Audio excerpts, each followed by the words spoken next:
ሰላም በስመ አብ ወወልድ ወመንፈስ ቅዱስ አሐዱ አምላክ አሜን። ሰላም እግዚአብሔር ከሁላችሁ ጋር ይሁን። እንዴት ናችሁ? ውድ የቻናላችን ተከታታዮች ሁሉ ነገር ሰላም ነው ወይ? እኛ እግዚአብሔር የተመሰገነ ይሁን። እንደ ምሕረቱና እንደ ቸርነቱ ይዞናል፣ እንደ በደላችን ሳይሆን ሁሉ ነገር እኛ ጋር ሰላም ነው። ዛሬ እንግዲህ ቲክቶክ ላይ ይሄን 2-3 ቀን እየተዘዋወረ ያለ ቪዲዮ አለና ይሄ ምንድነው ሰሚት አካባቢ ምንድነው እየተካሄደ ያለ በሚል ርዕስ ሰዎች እየተነጋገሩ ነው ያሉትና እኔ ምን እንደሆነ ለማወቅ ሞክሬ የሰማው ነገር በጣም የሚገርምና የሚያሳዝን በጣም አንገትን የሚያስደፋ ነገር ነውና ቪዲዮውን ተከታትለን እንምጣና በዚህ ጉዳይ ላይ ክርስቲያናዊ በሆነ መንገድ የምንነጋገር ነው የሚሆነው። ወደ ቪዲዮው ልሰዳችሁ። ሰሚት ምንድነው? ሰሚት ምን ጉድ ነው ያለው? የሰሚት ጉድ የሰሚት ምን ሰሚት ወንድ አዳሪዎች ነው የምሰራላችሁ። ባጭሩ ጋይስ ኤችአይቪ እና ሴተኛ ዳሪ ሰሚት ነው የሞላው ነው የሚሏችሁ። እንግዲህ ቪዲዮውን እንደተከታተላችሁት ነው። በጣም የሚያሳዝን ነገር ነው። ታውቁታላችሁ፣ ሁላችንም የምናውቀው ነገር ነው። እንደ ሀገር ስናስበው ሀገራችን ያለችበት ሁኔታ ምን አይነት ሁኔታ ነው ብለን ስናስብ፣ ምክንያቱም ሁላችንም የሚመለከተን ጉዳይ ነውና ሀገራችን በጣም እየተመሰች ያለበት ሰዓት ነው። ከከተማ ውጡና እየሆነ ያለውን ነገር አስተውሉ። ሰዎች እየተገደሉ ነው ያሉት፣ ከቤታቸው ከንብረታቸው እየተፈነቀሉ ነው ያሉት፣ ሽማግሌዎች፣ አዛውንቶች መሄጃ አጥተው ነው ያሉት፣ ህፃናት ተርበው ነው ያሉት። ብዙ ሰቆቃ፣ ብዙ ለቅሶ፣ ብዙ ደም መፋሰስ ያለበት ሁኔታ ላይ ነው ያለነው። ሀገራችን በጣም በከባድ ጭንቅ ውስጥ ነው ያለችው።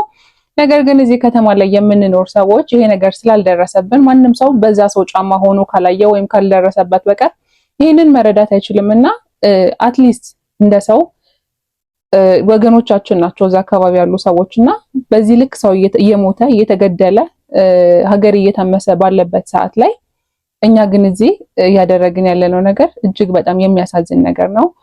እንደዚህ መከራ ሲመጣ፣ እንደዚህ የጭንቅ ጊዜ ሲመጣ ምንድነው መደረግ ያለበት? እንደ ክርስቲያን ከተማ ላይ አሁን እየሆነ እንዳለው ነገር ነው መሆን ያለበት?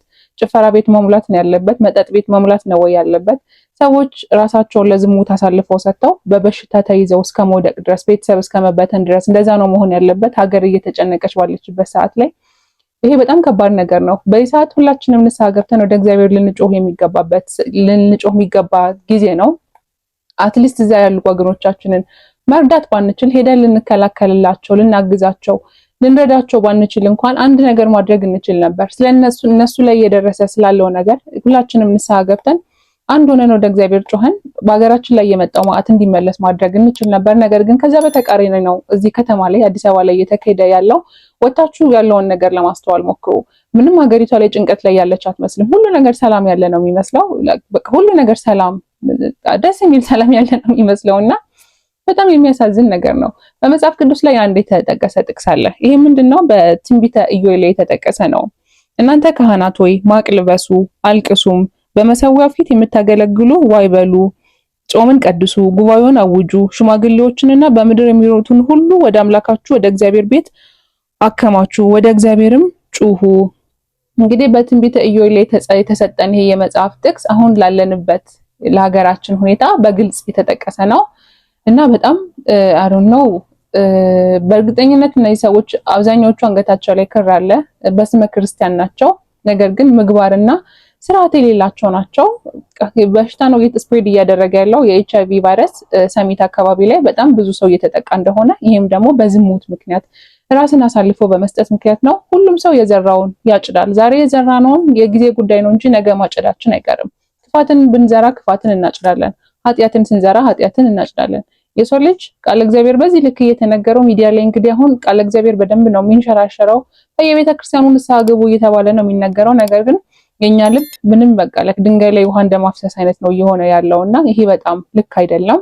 አንድ ሰው ሄዶ ዝሙት ፈጽሞ በሽታን ሸምቶ ወደ ቤቱ ሲቀላቀል እንግዲህ ያስብበት። ሚስቱን እየበከለ ነው፣ ልጆቹን እየበከለ ነው። በዛ ላይ ታውቃላችሁ አንድ ሰው ዝሙት ሲሰራ በ4 ነፍስ ነው የሚጠየቀው። ከዚህ በፊትም እህቴ ተናግረዋለች ይሄንን ነገር። አንድ ሰው ቢገድል በዛ በገደለው ነፍስ ይጠየቃል። ነገር ግን ዝሙትን ቢሰራ በ4 ነፍስ ይጠየቃል። ምክንያቱም ራሱ ዝሙት ፈጽሟል። ከዛው ሄዶ ባለቤቱን ያገኛታል፣ በባለቤቱ ነፍስ ይጠየቃል። ደግሞ አብራ የዘመተችው ሴት እሷም አለች፣ የእሷም ባለቤት አለና በ4 ነፍስ ይጠየቃልና እንደ ዝሙት ያለ ከባድ ኃጢአት የለም። በራሳችን ስጋ ላይ በራሳችን ሰውነት ላይ የምንፈጽመው ኃጢያት ነውና ዝሙት በጣም የረከሰ ከእግዚአብሔር የሚያርቅ መንግስተ ሰማያትን እንዳንወርስ የሚያደርገን ነገር ነውና በምድር ላይ የምታያቸው እነዚህ ነገሮች በሙሉ ዝሙትን በመፈጸም የሚገኝ ደስታ ሊሆን ይችላል፣ ገንዘብን በማግኘት የሚገኝ ደስታ ሊሆን ይችላል፣ በመልበስ በመጠጣት ሌክዠሪ የሆኑ ነገሮችን በህይወታችን በማግኘት የምታገኟቸው ደስታዎች በሙሉ ጊዜያዊ ናቸው። ደስታም አይደለም ለገባው ለክርስቲያን የእግዚአብሔር ፍቅር ላለው ሰው ክርስትና ለገባው ሰው ማቴሪያል በጭራሽ ደስታው ሊሆን አይችልም። ደስታው በአምላኩ በእግዚአብሔር ብቻ ነው የተመሰረተውና የምታያቸው ነገሮች በሙሉ የሚጠፉ ናቸው። የምታያቸው ነገሮች በሙሉ እዚሁ የሚቀሩ ናቸው። እዚሁ ለጊዜው ነው የምትገለገሉባቸው። ዘላለማዊ ህይወት ያለው ግን እዚህ አይደለምና እባካችሁ በምድር ላይ ስትኖሩ በእያንዳንዱ ደቂቃ በእያንዳንዱ ሰዓት ማሰብ ያለባችሁ ምድራዊን ነገር ሳይሆን የጎደላችሁን ብቻ ሳይሆን ስለ ዘላለማዊ ህይወታችሁ አስቡ።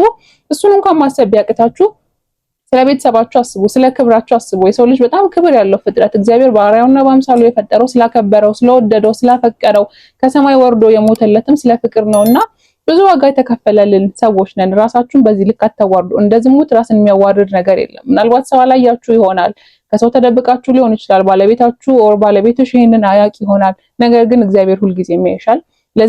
ለዘራሹ ነገር በሙሉ ታጭያለሽ፣ ዋጋ ተከፊበታለሽና እስካሁን ለሆነው ነገር በሙሉ እንግዲህ ሁላችንም ንስሐ ልንገባ ይገባል። ከዚህ በኋላም ላለመውደቅ መታገል ይኖርብናል። ብንወድቅም በንስሐ ልንመለስ ይገባል እንጂ ሀገር እንዲህ እየታመሰች ባለበት ሰዓት እንደዚህ መሆኑ ልክ አይደለም።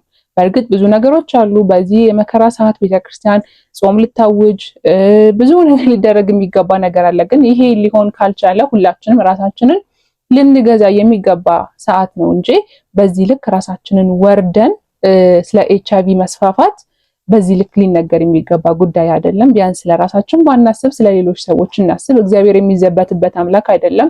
ዝም ስላለ ስለታገሰን አይቀጣንም ማለት አይደለም። እግዚአብሔር በየቀኑ ሰውን ይቀጣል። ነገር ግን ቅጣቱ ለኛ ይታየን ይሆናል። ከሁሉም ቅጣት ደግሞ የነፍስ ቅጣት ይበልጣልና ስለ ነፍሳችሁ አስቡ። ግድ የላችሁም።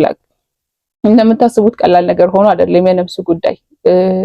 ነፍስ ከስጋ ተለይታ በክርስቶስ ፊት መቅረብ እንደ አንድ ክርስቲያን ስታስቡት በህይወተ ስጋ ሳላችሁም የሚያንቀጠቅጥ ነገር ነው በእግዚአብሔር ፊት መቅረብን ማሰብ።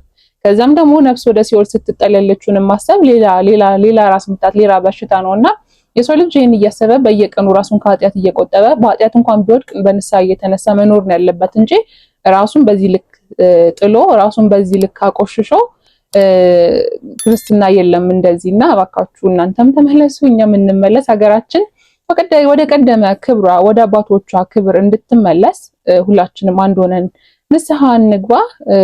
ሚዲያውንም በጥሩ ነገር ብንሞላው ጥሩ ነው። ትውልድ ያየዋልና ይሄንን ለትውልድ መጥፎ ነገር ማስተማር ነውና እስካሁን ቢበቃን ጥሩ ነው። ምናልባት ይሄን ሚዲያ የምትከታተሉ ሰዎች ካላችሁ ለሌሎች ሰዎች ሼር አድርጉላቸው። ንስሐ መግባት ያለብን ሰዓት ነው እንጂ በዚህ ልክ ራሳችንን ማዋረድና እግዚአብሔር ላይ መዘበት እግዚአብሔር ላይ መቀለድ የምንችልበት ሰዓት አይደለም። ከዚህ የበለጠ መዓት እንዳይመጣብን ማለት ነው። ስለተከታተላችሁኝ በጣም አመሰግናለሁ። ሚዲያችንን ሼር እንዲሁም ሰብስክራይብ ማድረግ እንዳትረሱ። እንደዚህ ወቅታዊ ጉዳዮች ሲኖሩ ያው ከእናንተ ጋር የምንነጋገር ነው የሚሆነው። ሀሳብ አስተያየታችሁን ኮሜንት ላይ አሳውቁኝ። ከአባቶች ጋር እንድንነጋገር የምትፈልጓቸው ሀሳቦች ካሉም ኮሜንት ላይ መጻፍ ትችላላችሁ። ጊዜያችሁን ስለሰጣችሁኝ በድጋሚ አመሰግናለሁ። ሰላም ሁኑ።